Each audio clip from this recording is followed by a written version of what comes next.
யாருமே நாமத்தில் வாழ்த்துகிறேன். இன்றைக்கு ஆண்டு தருகிற தீர்க்கதரிசன வார்த்தை நியாயாதிபதிகளின் புஸ்தகம் 7ஆம் அதிகாரம் 13. Judges chapter 7:13. கிதியோன் வந்தபோது ஒருவன் மற்றொருவனுக்கு ஒரு சொப்பனத்தை சொன்னான். அதாவது, இதோ ஒரு சொப்பனத்தை கண்டேன். சுட்டிருக்கிற ஒரு வார்கோதுமை அப்பம் மீதியானியரின் பாளையத்திற்கு உருண்டு வந்தது. அது கூடாரம் மட்டும் வந்தபோது அது அது விழத்தள்ளி கவிழ்த்து போட்டது. கூடாரம் விழுந்து கிடந்தது என்றார். சுட்டு இருக்கிற வார்கோதுமை அப்பம் உருண்டு வந்தது. எனக்கு இந்த வேர்டு பிடிச்சிருக்கு. சுட்டு இருக்கிற வார்கோதுமை அப்பம் என்பது எனக்கு இயேசு கிறிஸ்துவை குறிக்கிறது, ஆண்டவரை குறிக்கிறது. உருண்டு வந்து சத்துருடைய பாளையத்தில் விழுந்தது. உங்களுக்காக யுத்தம் பண்ணுகிற அப்பம், நமக்காக. சத்துருக்கள் வெள்ளம் போல பெருகி இருக்கிறார்களா?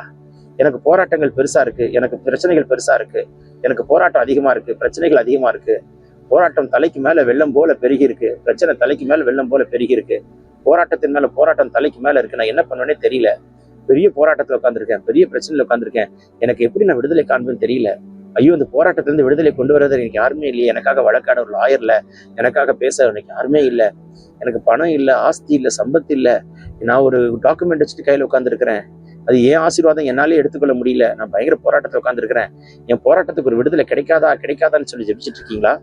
இன்றைக்கு கர்த்தர் உங்களுக்கு ஒரு அற்புதம் செய்ய வல்லவரா இருக்கிறார். நிச்சயமாக உங்களுக்காக உருண்டு வந்த அப்பம் மீதியானுடைய பாளையத்தில் விழுந்தது. இது யார் தெரியுமா சொப்பனம் கண்டா? மீதியானில் ஒருவன் கண்டான். இது யார் தெரியுமா கேட்டது? கிதியோன் கேட்டான். கேட்ட மாத்திரத்துல அவனுக்கு ஒரு பலன் கிடைச்சது. சத்துருக்களுடைய வாயிலிருந்து தேவ சத்தத்தையும் சத்துருக்களுக்கு சொப்பனத்தை கொடுத்து எனக்கு தேவனும் ஒரு தைரியத்தையும் பலனையும் விசுவாசத்தையும் பெருக பண்ணுகிற கர்த்தர். இன்றைக்கு எந்த எதிரிகள் உங்களுக்கு விரோதமா எழுப்பி நிற்கிறாங்களோ அவங்க வாயிலிருந்து வர வார்த்தை உங்களுக்கு பலனை கொடுக்குது. So God can fight for you. நீங்க உங்க ஒர்க் பிளேஸ்ல யாராவது உங்களுக்கு எதிராக செயல்படுறாங்களா? உங்க குடும்பத்துல, சொந்த பந்தங்களுக்குள்ள, இல்ல சுத்தி இருக்கிற ஆட்களுக்குள்ள யாராவது உங்களுக்கு எதிராக செயல்படுறாங்களா? நீங்க கலங்கி போய் நிக்கிறீங்களா? நிச்சயமா இந்த நாள் ஒரு பெரிய அற்புதத்தை பார்ப்பீங்க. அவங்க வாயிலிருந்து புறப்படுகிற வார்த்தை உங்களுக்கு பலனை கொடுக்கும். அது கர்த்தர் உங்களுக்கு யுத்தம் பண்ணுகிற, வழக்காடுகிற, அற்புதம் செய்கிற வார்த்தையாய் மாறும். Take this prophetic word, receive it. பிறந்த நாள் திருநாள் காண்பவர்களை கர்த்தர் தொட்டு ஆசீர்வதிக்கிறார்.